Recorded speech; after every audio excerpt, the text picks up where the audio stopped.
Hello everyone, Fyre here, and today we are playing Banished once again. This will be episode 2. Okay, so let's just go ahead, jump right into Fyre.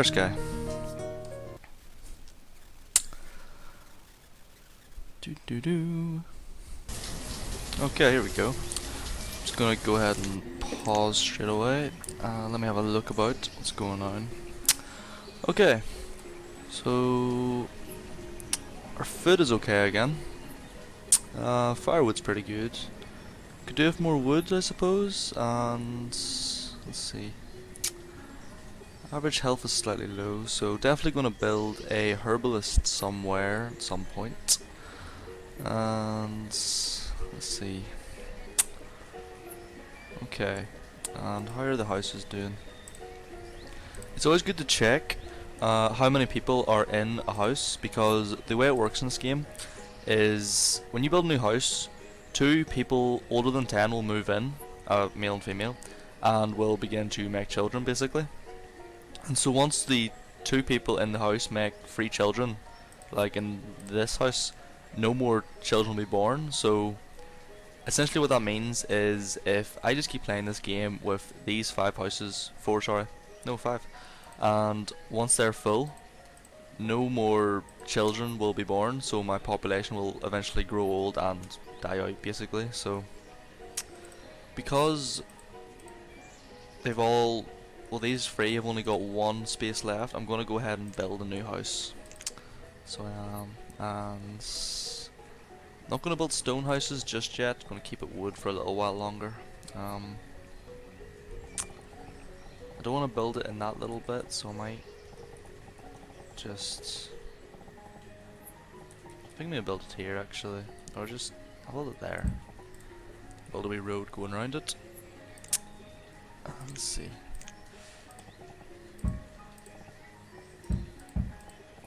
Okay. And what else do I need to get here? So how's this getting on? Yeah, I might assign a second farmer, so I might to this, just to make it go that little bit faster. And keep it just 1 for the orchard. And I don't have any labourers at the minute, so I'm gonna have to wait for some people to be born, I guess. Okay.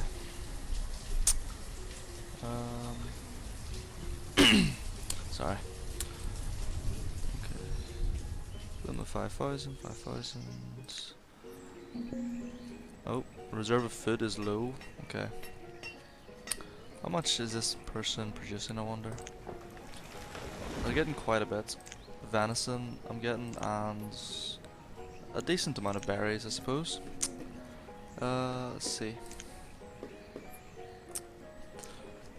Now then, because for those of you who don't know, the previous video to this one is listed as episode 1, but it's technically episode 2, because the very first video I did, which I didn't publish, it the audio of me speaking didn't come out at all. You couldn't hear me, so I didn't really want to start a new series, or yeah, so like restart it. So I just kept in. I started from episode 2 basically, but in the first episode, all I basically talked about was all the features of these and what all of these overlays here mean. So because I'm basically waiting for things to happen, I'm just going to go ahead and do that now and go through them all. So I'm just going to pause the game for a second, or actually I'll just slow it down to 1. So this button obviously is your speed of time and whatnot. You can speed it up all the way up to 10. These buttons are what open each of these, so click and say this one, that disappeared, click it again, it's back. But basically all of these mean the following. This is the limits of your resources. So if your population is gathering logs and they get to 200 stored logs, they will stop gathering them and start gathering the next material basically until it is also full. So these are changeable obviously. This box, the professions, is basically jobs. So each time a child reaches the age 10, they become a labourer, which basically means they Labourers perform easy work such as clearing areas and moving produced goods to storage. So they're just your normal basic villager. And once you have labourers, you can then put them into jobs like builder, farmer, herdsman, etc. And there also you can take them out again, they become labourers, put them back though you got no labourers left or stuff. And that's that. This is an overlay kind of how everything's going and stuff. It's well, the name of your village, what month it is, so it goes early, so say spring, it's early spring, then spring, and then late spring, and this is the year, current how many years your town has existed. This is your population. You have to add the numbers together, but so I've got 20. It's adults, students, and then children. Students are basically children who went to school, or are in school, sorry. This is the weather and temperature. And then this is the amount of stored logs, firewood and food, stone, coal and medicine, iron, tools, clothes and alcohol. This is the average health of your citizens, and this is the average happiness of your citizens. Happiness is increased by, well, it goes down the more people who die, and shortages of food, things like that. Things like alcohol increases happiness, and health. The more varied your food source is, then the health goes up, and the more medicine you have, your health goes up, obviously. Speaking of food, I'm going to actually. Oh, I just clicked out of that. So let's see which one it was. Oh, there it is. Speaking of food, I'm going to go ahead and build a fishing dock, actually, just while I remember. There we go. Alright, so as far as I'm aware, the more of the circle you have in the water, the more productive they are, I think. Don't quote me on that one. Alright, let's build that there. And okay, so that's, and then there's the map, and then there's this little event log which basically tells you Lonza has become an adult organized labour, tells you when things happen really. Child was born, reserve of food is low, food is low, food is low. It also tells you when these things happen, so you can scroll all the way through that to the very start. Now then, so the next button then, this is just homes and housing, so you can build wooden houses, stone houses, and this is a boarding house, which basically is for if there's lots of homeless people in your town, you build this and it lodges, I'm not actually sure how many, it doesn't say, but it lodges quite a few people. You can build dirt roads, stone roads, which cost 1 bit of stone per length. Dirt roads are free. They just increase travel speed really. You can build wooden bridges across rivers, like so. And you can build tunnels through mountains. So say I want to go through this, like that, I would build a tunnel, but tunnels are very costly to build in my opinion. They're only really worth it if it's a big mountain that you don't want to walk around. Storage, markets and trade. So in this you can build a storage barn, which is this building here. Stockpiles, which are these 2 squares of dirt, which is where your villagers gather resources basically. And markets, which is this big building, or group of tents and stalls and whatnot. Sorry. Basically what the market is it the worker assigned to it will go and collect mostly food and consumables from the barn, bring them here and ration it out to villagers. But like I mentioned in the previous video, the villagers don't ration food themselves. I think it was this house had 500 potatoes or something, and these 2 only had just below 200. So it's always good to have a market pretty early on. Town services. So you can build wells, which are only ever really useful when there's a fire, which can break out at any time for no reason pretty much, and fires are extremely deadly. They burn houses very quickly, especially wooden ones. So it's good to have a well in the centre of town, and as you expand, build wells around, kind of, just in case. Schoolhouses are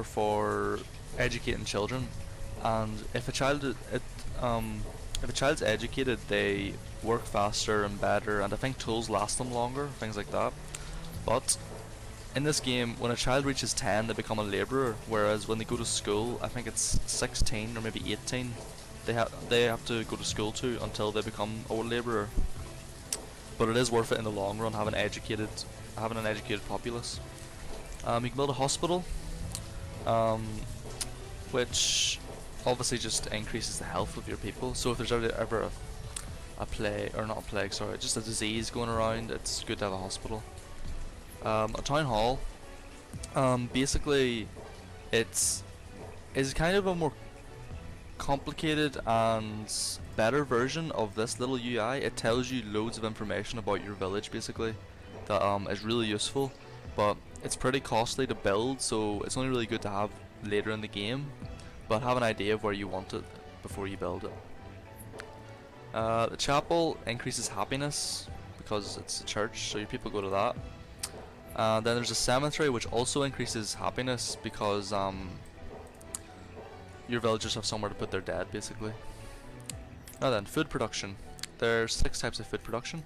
There are crop fields like this one, orchards like this one. You can build pastures for animals, but I don't have any animals. Oh, I didn't mean to place that. Just gonna get rid of that. Oh. There's fishing docks, which I've got one there but it hasn't been built yet, for fish obviously. Hunting cabins and gatherers' huts. Hunting cabins will obviously hunt any wildlife in the area. Gatherers' hut will gather any berries or roots or mushrooms in the area. They're very good to have early on because they do get quite a lot of food. Then we have resource production. In resource production we have woodcutters like this, who takes logs and turns it into firewood, which is really good for the winter. You definitely need this very early on. You have forester lodges, who basically when you put them in a forest, what will happen is the workers assigned to it will plant saplings in little open areas and cut down mature trees. So that basically means you can have a steady supply of logs coming in instead of having to go and tell your labourers, oh, remove these trees, stuff like that. Then you have herbalist, who's basically just a little basic hospital where they'll go gather herbs and treat people for basic things, and it increases health a little bit, but not a massive amount. Blacksmith is used to make tools from iron and wood. So you can make iron tools from just iron and wood, or you can make steel tools which last twice as long, but you need coal as well as iron and wood for them. And coal you can get from a mine. I'll get to that in a second. There's a tailor who makes clothes for your citizens. All you need for them is leather, which the hunting cabin gathers. Then there's a tavern, which I've never actually built before because I've never advanced that far, but the tavern basically just produces alcohol and provides happiness for your people. Then you can build a mine, which you have to build the back of into a small mountain like this one. You see, you can't just build it like there. The back of it has to be into something like that, and it gets you iron and coal, so it does. Then there's quarries as well, which are quite large, and they get you stone, so they do. Both quarries and mines cannot be removed once they're placed, so it's always good to have an idea of where you want them, but at the same time have them almost out of the way, because having them close to your village decreases happiness, so it does. And also, one thing to bear in mind, in quarries people seem to die a lot. You'd go through quite a few workers in quarries because it usually at least once a year would come up, such and such has been crushed by a rock or something like that. I don't know why, but they're very hazardous, so bear that in mind. And then you've got your removal and destruction tools. This one's for removing structures you've been starting to build, like this one for example. And then there's remove resources, which, say I did it over here, would remove all these resources. There's harvest trees, which only removes trees, obviously. Harvest or collect stone and then collect iron, which just collect each of those respectively. And then there's remove roads, which removes roads. They're pretty self-explanatory. And then there's cancel removal. So if you wanted to, say I click to remove this iron, but then I change my mind, I would just do that and it stops it, basically.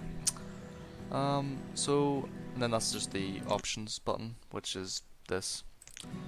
I'm pretty sure that's everything covered, so that's basically my first video redone now, is video 2. So anyway, let's play again. I kind of forgot I pushed pause there, to be honest. Alright, so this house has been built. So see, 2 people have moved into it, an 11-year-old boy and a 15-year-old girl. Lucky guy. Let's see. Not sure where they came from, but they're there now, so that's all that matters. Let's see. Stored tools, just look at 17, so I don't necessarily need a blacksmith just yet, but I am going to go ahead and build one, if I can remember where it is. There it is. But then just pause the production because I don't actually want it just yet. So build it there and pause. I may as well, actually I'll go ahead and build a tailor as well. Again, I don't want it just yet, but it's good just to have them and then pause them so you can, you know, plan out your city a bit more, or town rather, I suppose. Let's see. I'm gonna build a herbalist down here because that'll help increase my population's health. And keep pause for just a moment and see. I think, yes, I'm going to build a bridge as well across here because it's a very small stream to cross, so it'll cost very few materials. And once that's built, I can then build my forester's lodge here. I'll clear out all the stone and iron and build forester's lodge here, and use this little island almost as my wood gathering area. Okay, oh, so they start building this, that's good. What I really need is, though, I need more labourers, so I do. Unfortunately, I have none at the minute because they're all doing jobs. I only have 1 builder for all of these tasks of that, and well, it's only that and the bridge at the minute, but let's see. I wonder if I can take anyone away from anything. As you can see, the crop field is currently at 84% yield and it's summer, so I'd say by early August, or early autumn, sorry, he should begin, or she I think should begin taking the cabbages, which are quite huge by the looks of things. As well as you can see, the orchard is obviously taking quite a while to grow because the trees have to mature pretty much. Let's see, who are you, what are you doing? I think it's a child. Oh no, it's not, it's a 26-year-old. He's picking up resources apparently.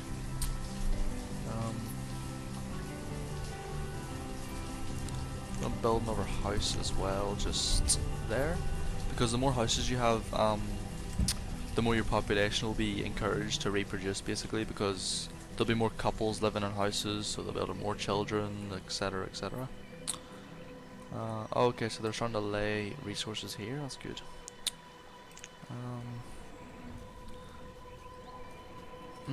Let's see. I could probably take away this woodcutter actually, because I've got quite a lot of stored firewood, and food is okay. It could be better though. See, reserve of food is low. Okay. Let's just have a look over here. So we've got 3 people there and 4 there, and what are they getting? They're getting quite a lot of... I'd rather not take someone away from my food production there, to be honest. Food is probably one of the most important utilities in this, because it's so easy for people to starve. I mean, you can last without most of the other resources for quite a while, but if you haven't got food, then you're screwed. Put it simply. I'm really hoping that one of these children, he'll become a She, sorry, will become a labourer pretty soon. No one else really. No, that's only the only one so far. Let's see. So I'll put, whenever this fishing dock is built, I'll put this labourer into it and hope for the best. Because as I mentioned, having a varied supply of food will increase your population's happiness. Okay, I think that's going to do it for this video. If you like this video, please like and subscribe or comment on your thoughts on it. Fyre out.